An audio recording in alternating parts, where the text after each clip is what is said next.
Ladies and gentlemen, welcome to the segment on My Nutritional Plan. So, which nutritional program should you be following at which point in time? You might have just finished a 6-week challenge, you might be just coming in fresh. It's important to know what nutritional plan you should be doing throughout your training period here because it's going to change. It's not always going to be the same, and that's important to remember. All right, so let's get straight into it. You've got three options here. You've got meal plans, which is the easiest to follow. There will be the video underneath this. That's the basic meal plans. If you've done the 6-week challenge, it's similar to that. It's going to have a few tweaks based on your goal, but it's really, really simple to follow. There's a lot of foods you can eat. There's some foods you can't eat. Very simple rules in terms of, like, if you've guys seen it before, how many fats you should have, the thumb rule, the palm rule, or the fist rule. So it's very, very easy. For those that don't want to think about nutrition a lot and aren't prepared to put in a lot of work, I would suggest the meal plans. Second to that is MyFitnessPal. So that's a tracking app, a dietary and nutritional tracking app, and it's a lot more precise. So you're going to get better results with it because it's more accurate.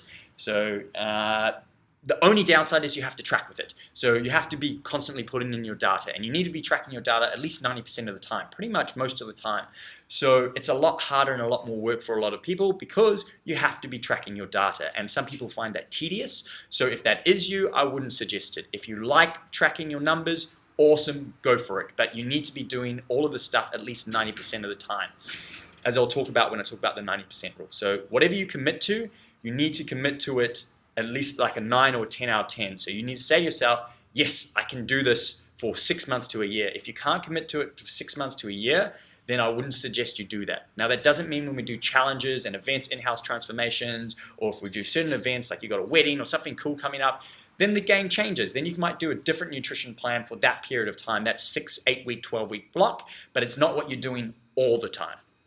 All right, the third option there is iNutrition Pro. This is tailored nutritional plan. So this is for those that want very specific guidelines on what to eat, where everything's married up exactly for you. This is going to be the most precise, but this is an additional service. So for those that wanting to do this, you can watch the video right down the bottom. That's going to be iNutritional Pro, or individualized nutrition plans. And it requires a lot more work on our behalf, plus we have to pay for the software for you. So there's additional fees associated with this. With the first two meal plans and MyFitnessPal, there's no fees. You can just go straight for it. So iNutrition Pro is really for private clients and for those that are prepared to pay the additional service, because there's a lot of time in it. All right, so that being said, you've got 3 nutritional plans there, and these might change at different points within your training year. So remember, once again, if there's a challenge going on, you might want to flip to the iNutrition Pro. Or if you've been doing meal plans and you really want to smash that challenge, then you might flip to MyFitnessPal and be a lot more precise in your nutritional intake, your calories in and your calories out. Okay, so that's the first question. What suits best ongoing? The second question is, what suits best during the challenge? And I think I've covered that at some point in time, so it might change. Those are the first 2 questions you need to ask yourself, and that will tell you what video to watch below this, either the meal plans, MyFitnessPal, or iNutrition Pro. The third group of questions you need to ask yourself is, once you've chosen what you're going to commit to, is what have I been doing the last 12 weeks? What do my measurements say? And what do I want to achieve? So you've got 3 options here. Once you choose, say you choose meal plans, you either, or MyFitnessPal or iNutrition Pro, whatever you're doing, you got 3 options. You're either trying to gain weight, build muscle, tone, whatever you call it, it's all exactly the same thing. Muscle only gets bigger or smaller. Fat only gets bigger or smaller. There's no sculpting, there's no chiseling, there's no toning. That is all words made up by the fitness industry to sell you products. Muscles only get bigger or smaller, fat only gets bigger or smaller. And that's important to remember because that's going to tell us what we're trying to do within our nutritional goals. So we're either trying to drop body fat or we're trying to build lean muscle mass. Or alternatively, we're just trying to maintain. We might have a lot of things going on in our lives, a lot of work, a lot of stress, a lot of relationship things going on. It doesn't matter. If you've got a lot going on in your life, following a very strict or rigid nutrition program is going to be hard. So you might just want to maintain. It's a lot easier to do. That's when you might just follow the meal plans most of the time and cruise by it. Alternatively, if we've got a challenge or you've got something that you want to work till, like a personal goal that is still like, I want to drop body fat, then when you watch those videos, say my meal plans, you're going to follow it based on dropping body fat. Say you want to follow the meal plan still, but you want to be putting on size, toning, building muscle, then you're going to follow the meal plan, but as it relates to building muscle, increased calories. So those are your options, whether it be the meal plans, whether it be MyFitnessPal, or whether it be iNutrition Pro. You got to ask yourself, am I trying to get bigger or am I trying to get smaller, basically? That is it, or maintain. All right, then you have to ask yourself, what do my measurements say? So you can't stay in a deficit forever. So say you've chosen the meal plans and now it's been ages and your numbers aren't really budging. So around about 12 weeks, if your numbers aren't changing, say you're feeling tired and your body fat's not really reducing anymore, it's time to flip the goal. And I know you might still want to bring body fat, or be dropping body fat, but what you have to do is you have to actually go back up now to a maintenance level and increase your calories so you kind of reset your whole body, so when you drop calories again, you actually get results. That's where a lot of people go wrong. They stay in a surplus trying to build muscle and get really fat, or they stay in a deficit and too little calories for too long, and now they make their body very, very efficient at storing calories, which means they don't storing energy, fat, so they don't get results. So it is important, around about 12 weeks, could be less, could be more, depending on you, the individual. But if your numbers aren't budging, it's time to flip the goal. So you might have started at 20% body fat and you've been follow the meal plans as it relates to losing body fat. And now you've dropped down 8 weeks down to 15%. But now it's not really budging anymore. It's time to flip the goal and bring your calories back up, change the goal. You're still following meal plans, but now you're doing it as it relates to building muscle. I hope that makes sense to you guys. So within each of these options, you have to ask yourself, the meal plans, My Nutrition Pro, or MyFitnessPal, you have to decide which goal you want to achieve. Getting bigger, getting smaller, or staying the same.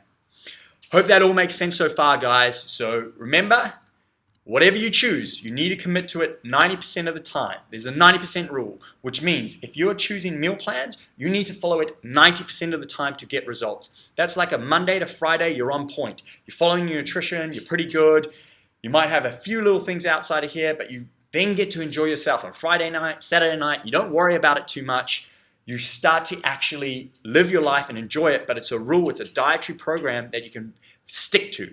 Remember, if you guys watch the science video, 95% of diets fail. So it's really, really important, whatever you choose, you have to say to yourself, can I commit to this to 6 months to a year? If you can't do that, it's not the meal plan for you. So if you can't track your calories for 6 months to a year, don't choose that one. Choose the meal plans. Choose the easiest option. And the other side to this is you need to kind of follow this rule 90% of the time. Which means, like, say Christmas comes, you might kind of blow out a little bit, or holidays, that's fine. As the body's going to respond to what you do most frequently. So if you have those odd blowouts, a little holiday over here or whatever it is, as long as you're doing well by your body and following these guidelines most of the time, 90% of the year, you're going to be okay. You're going to get results. But once again, what's going to dictate that is every week you come in, every single one of you need to be using the Sculpt and tracking your body fat to see what's happening in your body. You can't measure, you can't change what you don't measure. And it's really important that we're measuring ourselves every week so we know what's going on. Is it time to go up in calories, time to go down? So I hope the 90% rule makes sense to all of you. Only choose whatever you can commit to, at least a 9 out of 10 or a 10 out of 10. And remember, that might change. Say you're doing an in-house challenge, you're like, okay, cool, for the next 6 weeks, I can commit to following iNutrition Pro and be on point, or tracking my calories in MyFitnessPal. All right. Hope that all makes sense. Now, on a little side note, I do want to say this. There's different body types. Everyone's different, and as a result, no two people are going to get the same results on the same nutrition plan. Some people, this is a very generic way or simplistic way of looking at it, but there's basic body types that someone can be broken down into, somatotypes. And there's ectomorph, which is someone like Jim Carrey, very tall and lanky. Endomorph, which is someone like Danny DeVito, someone plumpy and round more so. And then the mesomorphs are someone like Arnie Schwarzenegger, Sylvester Stallone, those types of guys. All girls. So the key point here is, yes, your genetics will play a role. You know, if you are more of the ectomorph, you have to have slightly different dietary rules to abide by than the endomorph. And if you guys have seen the science lecture as well, if you haven't, don't worry, it will make sense as we cover the meal plans. But someone like an ectomorph gets to eat a lot more carbohydrates. So when you're tracking in MyFitnessPal, for example, your ratio of carbohydrates tends to be a lot higher than an endomorph, which doesn't tolerate carbohydrates very well. So your portion of carbohydrates is way smaller, and therefore the settings that you put into MyFitnessPal will be different. That will all be explained for you in those videos, but I'm just trying to let you guys understand that everyone's going to be a little bit different. No two people can get great results on the exact same diet. It needs to be individualized for you, the individual. But what I also want you guys to be aware here is genetics versus lifestyle choices. It's debatable, but it's estimated somewhere in terms of the vicinity of 55 to 45% respectively for genetics versus lifestyle choices, which means, yes, you might have been dealt a bad hand.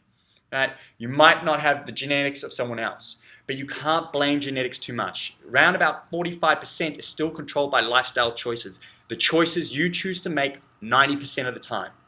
Right? That's important. So the choices you make are going to change how efficient your body becomes at storing or burning calories and therefore giving you the results you want.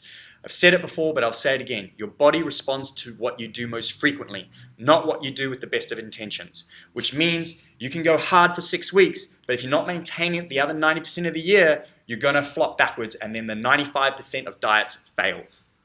Okay, so once again, remember, we need to find something that we can commit to most of the time, except when there's challenges, when we might go hard and go gung-ho and work a little bit harder and track a little bit more during that 6-8 week period, whatever it might be. Cool guys, I hope that makes sense. I'll explain more of this when you actually watch the nutritional videos on meal plans and tracking calories and iNutrition Pro, but very simply, this is just saying if you are an endomorph or ectomorph or mesomorph, a certain type of body type, your carbohydrates, proteins, and fat sources change respectively based on your body type or your somatotype. So, I'll get into that in more details in that lecture, but at this point in time, I hope you guys are super clear which meal plan to follow, how long you should follow it for, and the 90% rule. Hope that all makes sense.